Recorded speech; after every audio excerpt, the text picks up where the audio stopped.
Good morning friends. Sexually transmitted disease, इसके बारे में आपको जानकारी दूंगा।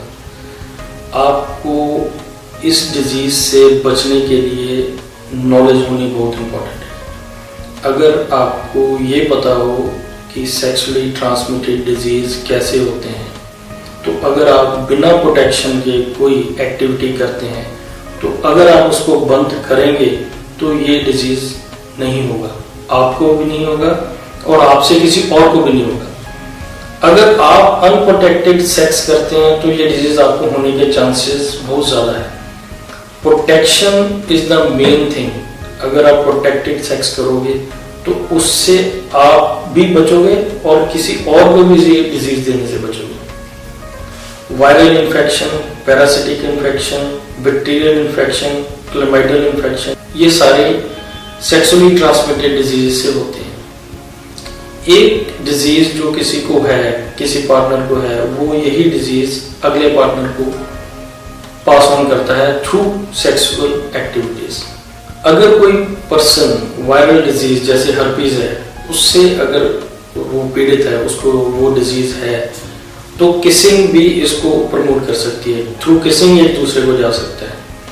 ऑरली सेक्स से ये जा सकता है। ये दो मोस्ट कॉमन है जिससे ये वायरल डिजीज होता है हर्पीज का। लोग HIV से डरते हैं कि कहीं HIV तो नहीं हो गया, पर HIV से भी भयानक कई और डिजीज भी हैं जो बॉडी में खराब कर सकते हैं आपकी सेक्सुअल एंड जनरल हेल्थ को, जिसमें सिफिलिस है। प्राइमरी स्टेज में इसके कम इफेक्ट हैं, सेकेंडरी और टर्शरी स्टेज में ये HIV से ज्यादा भयानक हो सकती है। हेपेटाइटिस B, हेपेटाइटिस C, ये दोनों भी सेक्सुअल एक्टिविटी से बढ़ सकते हैं। उसके अलावा gonorrhoea, genital warts, syphilis, chlamydia infection, ये कई तरह की इन्फेक्शन है जो मेल और फीमेल्स में बढ़ती हैं। Sexual toys, multiple partners without protection use करने, ये सारे कारण आपको STD दे सकते हैं।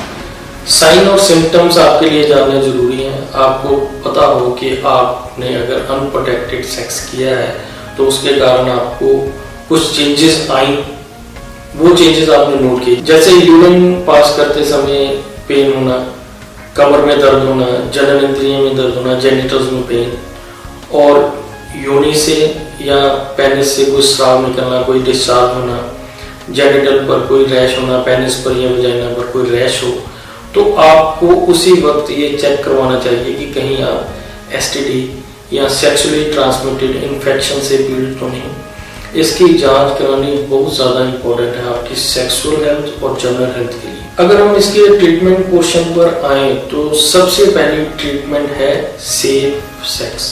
अनप्रोटेक्टेड सेक्स बिल्कुल नहीं करना, सेफ सेक्स करना है जिससे आप डिजीज से बच सकें। उसके बाद आयुर्वेद में काफ़ी अच्छे योग हैं जो सेक्सुअली ट्रांसमिटेड डिजीज में वर्क करते हैं। हर्पीज में अलग तरह की मेडिसिन हैं, सिफिलिस में अलग हैं, फंगल इन्फेक्शंस, बैक्टीरियल इन्फेक्शंस में अलग अलग तरह की मेडिसिन हैं जो इसमें वर्क करती हैं और ये डिजीज बिल्कुल ठीक हो सकते हैं। HIV एक ऐसा डिजीज है जिसका वायरस बॉडी में फैलता है, पर अगर आप उसको पूरी तरह मेडिकेशंस करेंगे तो ये डिजीज भी आपके कंट्रोल में रह सकता है और आप एक नॉर्मल इंसान की तरह जी सकते हैं विदाउट एनी डिजीज।